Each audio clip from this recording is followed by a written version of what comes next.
सही लगो ना फिक्स एकदम।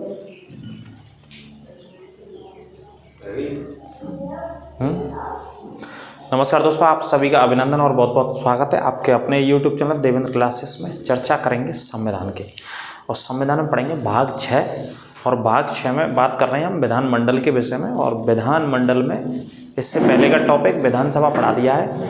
विधानसभा की बात करेंगे अब विधान परिषद की, यानी कि उच्च सदन की, यानी कि स्थायी सदन की, है ना। तो अंत तक बने रहें और वीडियो को शेयर कर दें। काफ़ी इंपॉर्टेंट टॉपिक है। कंप्यूटर जी उससे बोलिए आओ थोड़ा सा, ठीक है। काफ़ी इंपॉर्टेंट टॉपिक है, तो चर्चा करते हैं अब इस टॉपिक की, विधान परिषद की। तो ध्यान से मेरे साथ अंत तक बने रहेंगे, ठीक है। तो देखिए, विधान परिषद हेडिंग डाल लीजिए, और विधान परिषद का उल्लेख है आर्टिकल 169 में, ठीक है। आर्टिकल ये अनुच्छेद 169 में इसका प्रावधान है। इसके निर्माण की बात करी गई है और इसके समाप्त होने की भी बात करी गई है ना।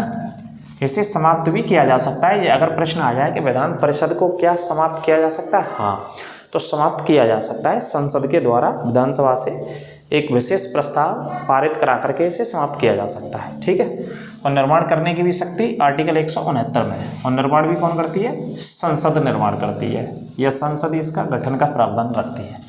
अनुच्छेद 169 में है विधान परिषद का प्रावधान, जो कि कैसा सदन होता है? उच्च सदन या स्थायी सदन बोल सकते हैं इसको। और क्या कह सकते हैं हम? उच्च सदन भी बोल सकते हैं भैया।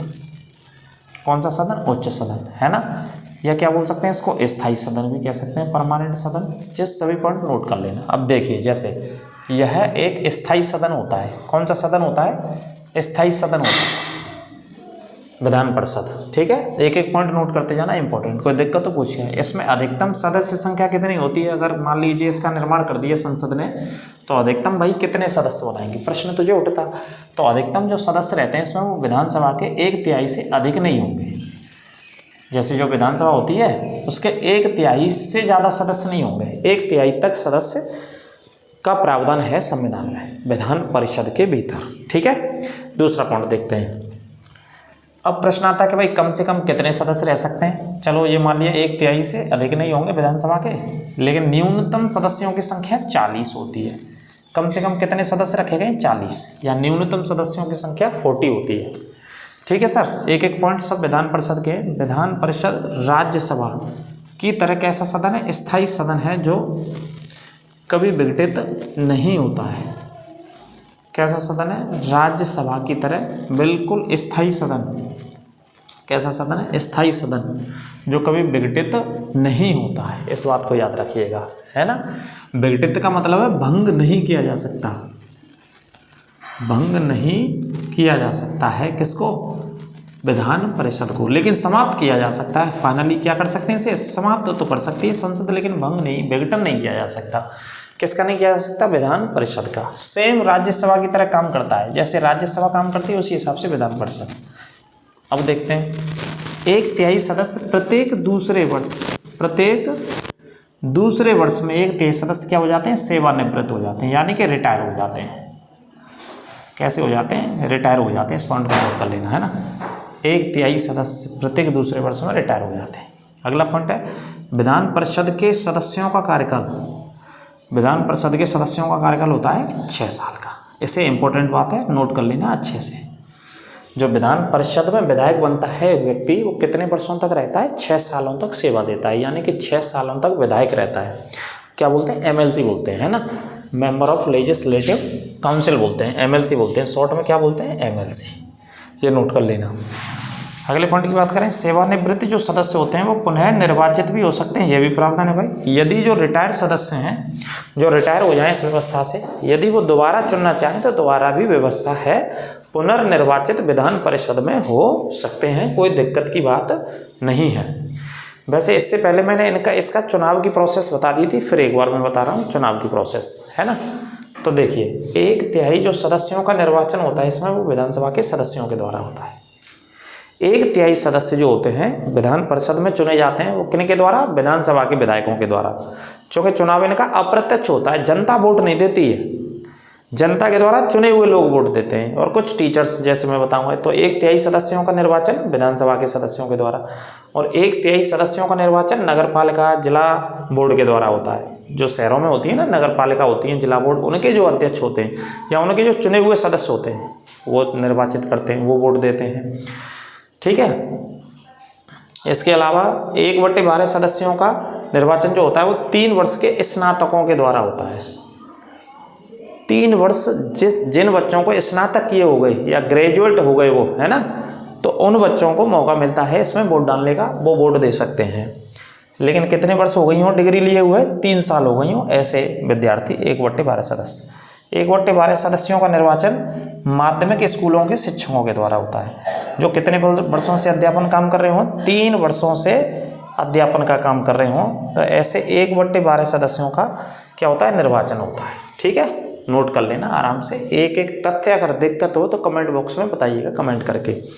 अगला पॉइंट देखिए, 1/6 सदस्यों को राज्यपाल क्या करता है, इसमें नामित करता है, यानी कि राज्यपाल मनोनीत करता है। भाई साहब ये प्रश्न पूछा जाता है कि राज्यपाल कितने सदस्यों को मनोनीत करता है, 1/6 सदस्यों को राज्यपाल मनोनीत करता है। ये पॉइंट नोट कर लेना।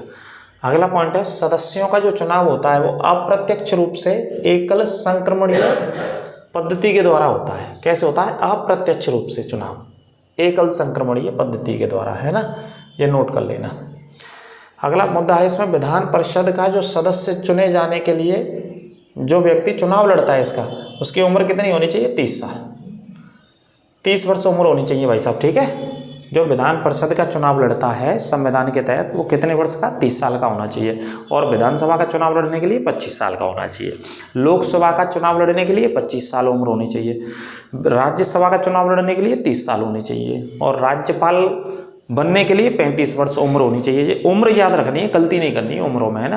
राज्यपाल का हमारे संविधान में कोई चुनाव नहीं होता, राज्यपाल को सिर्फ अपॉइंट किया जाता है, नियुक्त किया जाता है राज्यपाल को राष्ट्रपति के द्वारा। बाकी की संविधान में जितने पद हैं सभी पदों के लिए चुनाव होता है। हमारे यहाँ सिर्फ एक पद के लिए नहीं होता है, वो है राज्यपाल का पद। राज्यपाल सिर्फ और सिर्फ अपॉइंट करते हैं सरकार की सिफारिश पर राष्ट्रपति के द्वारा। ये पॉइंट मोस्ट इंपॉर्टेंट है, याद रखना। तो कितने वर्ष, 30 साल। अनुच्छेद है 182। अनुच्छेद 182 के तहत क्या क्या का पद है, एक सभापति का और एक उपसभापति के पद का प्रावधान किया गया है विधान परिषद के लिए, है ना। मान लो सभापति नहीं है तो फिर कौन काम करेगा, उपसभापति करेगा। इसे अपना इस्तीफा देना है तो किसको देगा, उपसभापति को। इसको अपना इस्तीफा देना है तो किसको देगा, सभापति को। तो आपस में ये करते हैं। तो कौन से अनुच्छेद में है इनका प्रावधान, 182 में। 183 में, आर्टिकल 183 के तहत सभापति व उपसभापति का पद क्या रिक्त होने की व्यवस्था की 183 में लिखा गया है। यदि खाली हो जाते हैं तो दोबारा से भरा जाना चाहिए, ये आर्टिकल 183 में व्यवस्था है। ठीक है, अगला पॉइंट देखिए, सदन की बैठकों के लिए, सदन की बैठक के लिए कुल उपस्थित सदस्यों, जितने भी कुल उपस्थित सदस्यों उनका कम से कम 1/10 होना चाहिए। कितना होना चाहिए, 1/10 उपस्थित सदस्यों का होना चाहिए। किसके लिए, कोरम के लिए। कोरम के लिए है, या इसी शब्द को क्या लिखते हैं, गणपूर्ति के लिए होना चाहिए। गणपूर्ति या कोरम के लिए होना चाहिए, तभी क्या होगी, सदन की कार्रवाई चलेगी। अगर इतने सदस्य नहीं होंगे तो सदन की कार्रवाई नहीं हो पाएगी। कहने का मतलब है इतने सदस्य अनिवार्य हैं, 1/10 सदस्य होना जरूरी है कुल सदस्यों का। ये पॉइंट नोट कर लेना। अगले पॉइंट की बात करें, विधान परिषद धन विधेयक को केवल, जो मोस्ट इंपॉर्टेंट पॉइंट है, याद रखना। विधान परिषद धन विधेयक को केवल कितने दिनों तक, केवल 14 दिनों तक रोक सकती है। केवल 14 दिनों तक रोक सकती है। यदि 14 दिन से 15वां भी दिन हो गया तो वो पास मान लिया जाता है कि वो पारित हो गया, सिर्फ 14 दिनों तक। और धन विधेयक कहाँ पेश किया जाता है, धन विधेयक पेश किया जाता है विधानसभा के भीतर राज्यपाल की पूर्व अनुमति से। और धन विधेयक का निर्णय कौन करता है, राज्यपाल निर्णय करता है ना। और वहाँ कौन निर्णय करता है, लोकसभा का अध्यक्ष, माफ कीजिए राज्यपाल नहीं, विधानसभा का अध्यक्ष निर्णय करता है। अब देखो, जो विधान परिषद है वो केवल भारत के 6 राज्यों में है इस समय विधान परिषद का प्रावधान।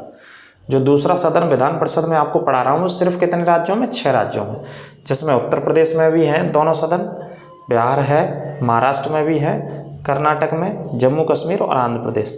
इन सभी 6 राज्यों में कौन सी परिषद है, विधान परिषद का प्रावधान है। इसके अलावा नहीं है। बाकी की सभी राज्यों में एक ही सदन है और उस सदन का नाम होता है विधान सभा। सभी राज्यों में विधानसभा है, बाकी के इन 6 राज्यों में विधान परिषद भी है। इस बात को नोट कर लीजिएगा। अगला पॉइंट है विधान परिषद को भंग नहीं किया जा सकता है। ये मोस्ट इंपोर्टेंट पॉइंट है, भंग नहीं किया जा सकता, इसे नोट कर लेना। लेकिन आर्टिकल 169 के तहत संसद के द्वारा राज्य विधानसभा एक विशेष बहुमत प्रस्ताव पारित करके इसे क्या कर सकती है, समाप्त कर सकती है। इसको समाप्त किया जा सकता है लेकिन भंग नहीं किया जा सकता, शुरू में भी बताया है। संसद ही इसका निर्माण करती है आर्टिकल 169 के तहत, और संसद ही इसको क्या कर सकती है, समाप्त कर सकती है। लेकिन उच्च सदन कहते हैं, स्थायी सदन कहते हैं, भंग नहीं किया जा सकता। किसे नहीं किया जा सकता, विधान परिषद को भंग नहीं किया जा सकता। यानी कि इसके सदस्यों का जो कार्यकाल होता है वो कितने वर्ष का होता है, 6 साल का। 6 साल का कार्यकाल होता है इसके सदस्यों का, और हर दूसरे वर्ष इसके कितने सदस्य रिटायर हो जाते हैं, 1/3 सदस्य रिटायर हो जाते हैं और इतने ही सदस्य नए आ जाते हैं। ये व्यवस्था है, ठीक है। और समाज के, साहित्य के, कला के क्षेत्र से राज्यपाल 1/, राज्यपाल वाला पॉइंट लिखा है कि मैंने कहीं, राज्यपाल मनोनीत करता है। कितने सदस्यों को मनोनीत करता है, 1/6 सदस्यों को। जो 1/6 सदस्य होते हैं जी, इनको राज्यपाल मनोनीत करता है। कौन से क्षेत्र से होते हैं जी, विज्ञान के क्षेत्र से, कला के क्षेत्र से, साहित्य के क्षेत्र से, इन क्षेत्रों से होते हैं जी। अलग अलग फील्ड के लोग होते हैं, है ना, जो एक्सपर्ट हैं, इनको विशेषज्ञता है अपने इन क्षेत्रों के विषय के बारे में अगर चर्चा करें तो, ठीक है। तो ये भाग 6 की तीसरी क्लास है साथ मेरे हिसाब से, है ना। इन सभी क्लासों को देख लेना, तीसरी क्लास है ये। तो इन तीसरी क्लास में कंप्लीट हो गया है भाग 6 का। ये राज्य का विधानमंडल या राज्य की कार्यपालिका। आगे अब संविधान का नेक्स्ट टॉपिक पढ़ेंगे। प्ले लिस्ट से आप पूरे टॉपिकों को अच्छे से देखते रहिए। पूरा मौका, पूरा समय है आपके पास, और बहुत सारी लगातार वैकेंसीज आ रखी हैं। यूपी पुलिस की तो पेपर होना ही होना है दोबारा से। आरपीएफ की वैकेंसी अप्रैल से शुरू होने वाली है ना। यूपीएसआई की भी वैकेंसी आएंगी। तो लगातार आप मेहनत करते रहिए, अथक प्रयास करते रहिए, कठोर परिश्रम करते रहिए और पढ़ते रहिए लगातार, ठीक है। हमारे चैनल के साथ जुड़ गए और ज़्यादा से ज़्यादा चैनल को शेयर करें, शेयर करना ना भूलें और लाइक करना भी ना भूलें। मिलते हैं अगली क्लास में। नमस्कार, अपना ख्याल रखिए, राधे राधे।